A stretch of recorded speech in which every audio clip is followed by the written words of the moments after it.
And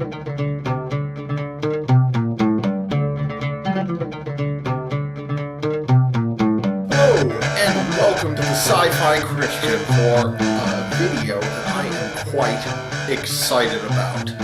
As always, I am going to be reviewing the latest Game of Thrones themed beer from Ommegang Brewery. I've reviewed the 3 previous ones, but this is the first time a Game of Thrones beer has come out since I started the Bono Beer Show, which, if you're not familiar with, is my YouTube channel where I talk about beer.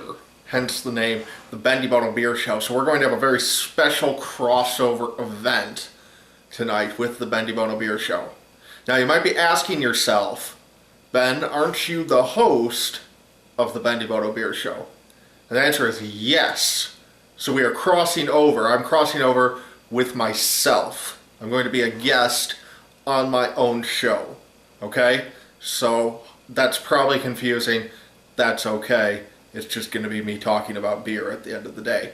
So, without further ado, though, let's get into it. The Bono Beer Show usually opens with, in our opening credits, with a reading, a beer-themed reading, usually a poem or a quote from a famous individual from history, or a quote from literature, beer-related, of course.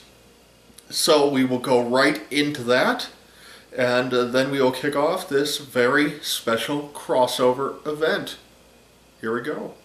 Fine beer can be judged with only one sip, but it's better to be thoroughly sure. A Czech proverb. Welcome to the Bono Beer Show. What's going on, everyone? Welcome to another exciting edition of the Bono Beer Show, and this one is exciting for many reasons.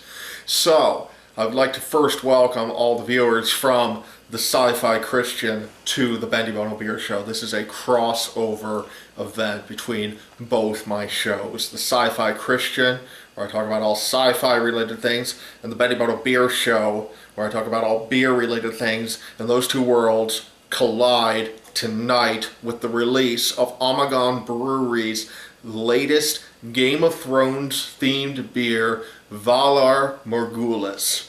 I have it right here for you. This is a Dubbel ale, which is a Belgian style ale. Comes in at 8%, and we will open this up in just a minute. I'm quite excited. Now, viewers of the Bono Beer Show know, of course, that I recently gave my top 5 overrated craft breweries in the country. And not to spoil the list, but number 5 was Ommegang Brewery.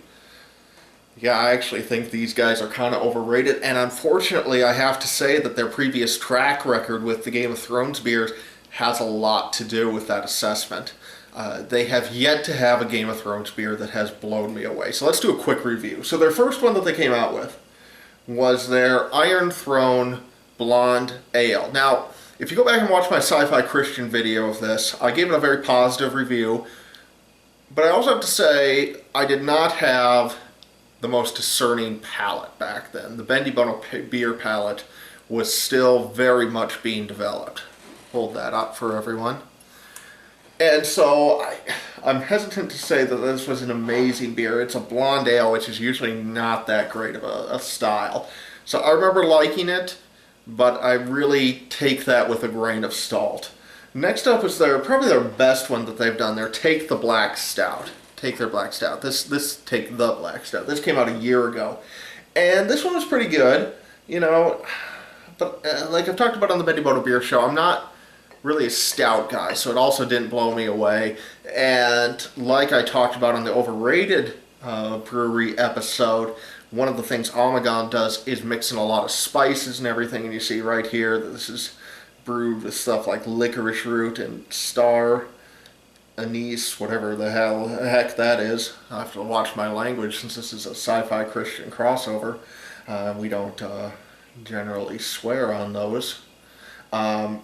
Yeah, so this was probably their best one, but still didn't do a ton for me. And then earlier this year, Fire and Blood Red Ale came out, and this to me was the biggest disappointment. You know, this was should have been so much more. So much more. And it was supposed to have like chili, you know, it says right there, ancho chilies. And you can't taste those at all in here. Just a disappointing beer, especially since it was named after Daenerys' dragons. You know, this one should have rocked, and it was just not that good. So now we come to Valar Morghulis, which is the strongest of the four. Blonde Ale comes in at 6.5. Take the Black was 7%, and Fire and Blood was 6.8, so 8%. Their strongest one yet. Valar Morghulis, for those of you who might not get the reference if you're not Game of Thrones fans, means in the world of Game of Thrones, it's translated as all men must die. And that is the word that Jaqen H'ghar says to Arya when he gives her the coin. If that doesn't mean anything to you, that's okay. But it's an important phrase. So, all men must die. The tagline that Ommegang has been using with this one is in their marketing is all men must drink, which I can get behind. So let's see. I have a little bit of hope because I'm looking at the labels for all of these. So the licorice root one I already read and butchered the pronunciation of the other one. Chilies and the Fire and Blood, and then the blonde ale says brewed with grains of paradise and lemon peel. This one doesn't say anything of that I'm seeing. Let's read the description here on the side. When confronted with the most feared saying in High Valyrian, that would be Valar Morghulis, take a sip and choose your words wisely, for all men must die and all men must serve. There's another phrase, Valar Dohaeris, that means all men must serve. Enjoy rich aromas of caramel, so far so good, and ripe fruit, with deep flavors of malty sweetness and fruity esters. Pour slowly to not disturb the yeast sediment, but with vigor to make a luxurious head and free the bouquet. Okay? Let's see anything else that it says on here. Know that it's part of the Dubbel family of fine Belgian ales. Alright, so the fruit thing has me worried, because that makes me think that maybe Ommegang has poured in a bunch of fruit stuff, and I do not generally like fruit in my beers. Hopefully they just mean a fruity taste from hops or whatever. But we'll see. I want to be blown away by this beer. I want Ommegang to finally do it with one of these Game of Thrones beers. I'm going to be very disappointed if this is like Fire and Blood.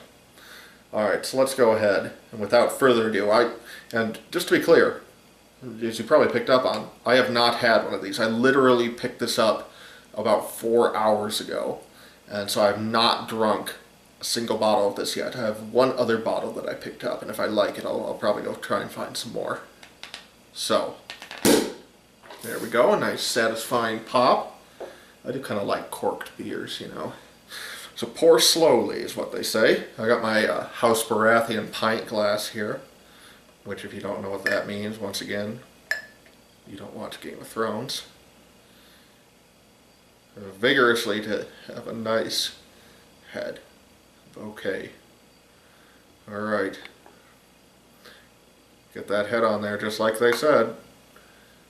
Stop there for now.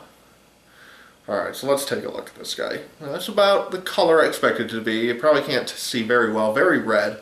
Much redder than Fire and Blood was. Let's see.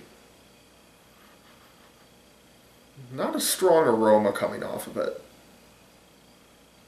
I do smell a little fruit, but it's not overpowering, which is what I was worried about.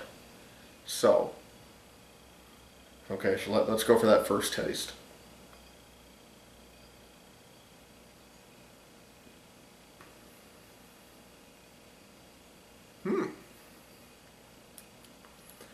It's much more bitter than I was expecting, which is a good thing. You know, because the fruit flavors in here aren't fruity flavors, which is what I was hoping they would not be.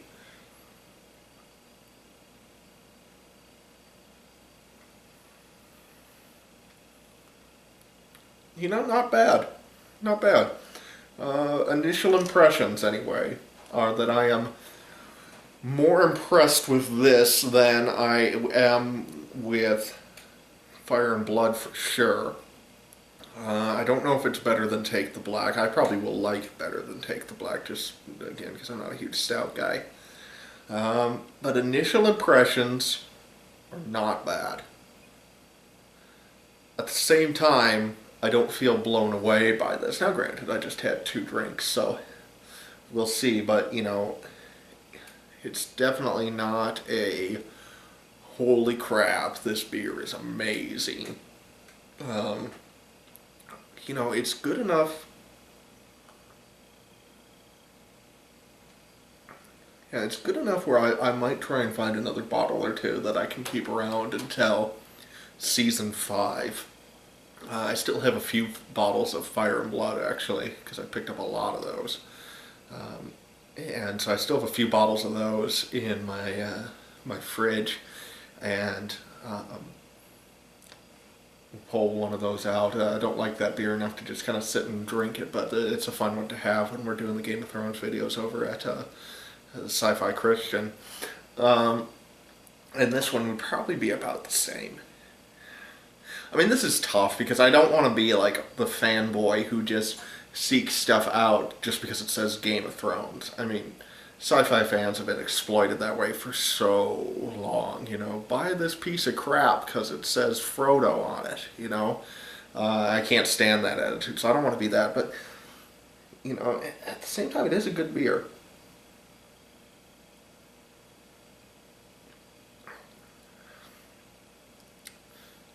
Yeah, I'm going to say I like this one.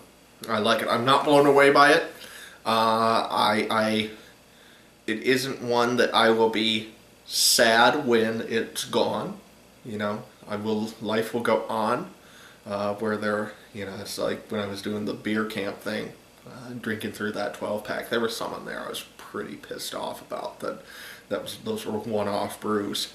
This one I don't feel that way, but this is a solid. I'm not going to rate it on my Untapped account, which, by the way, if you're not on Untapped, get on it and look for me, and let's be beer friends on there. But I'm not going to rate it on my Untapped profile until I finish the whole bottle here later tonight. But at the moment, I would say it's somewhere between 3.5 and 4 stars out of 5. Yeah, I might lean slightly towards 4 at the moment, but yeah, it's really I'm gonna need to give that some evaluation. But either way, a solid beer, but this again, it does reinforce for me why I said that Ommegang is something of an overrated brewery, because these should be more than solid beers. These should be amazing, all the stops pulled out, incredible beers, and Ommegang is just not doing that for Game of Thrones. This is good. I like it. I'll be happy to drink the 2 bottles that I have, and hopefully have a couple more for the next season or 2 of Game of Thrones. But man, it's not what it should be. It's not what it should be. If you're going to make a Game of Thrones themed beer, it needs to be so much more than this. It should be a beer that is instantly a contender as a 5-star brew, and just none of these have been, and that's a shame. But at the same time, not bad. Certainly a lot better than Fire and Blood. So a step in the right direction from Ommegang, but still not what I want it to be. We'll tentatively say 3.5 stars for this, but you can find out what my final score is by friending me on Untapped, which, if you're not familiar with that, that's just like social networking for beer, which, how could that possibly go wrong? It's a great deal of fun, though. You can keep track of your beers and everything, and all sorts of great stuff. So you can link to it through your Facebook account, or if you don't want to do that, just sign up, independent of Facebook, but it's UNTAPPD. So look for me, Bendy Bono, on Untapped, and find out what I give as the final ranking for Valar Morghulis from Ommegang Brewery, the latest Game of Thrones themed beer. And on Sci-Fi Christian, we usually end things by signing off. But since this is a Bendy Bono Beer Show crossover, we'll do our traditional Bendy Bono Beer Show ending, which is to say, to remember that beer is proof God loves us and wants us to be happy. And Sci-Fi Christian fans and Bendy Bono Beer Show fans, I will see you next time.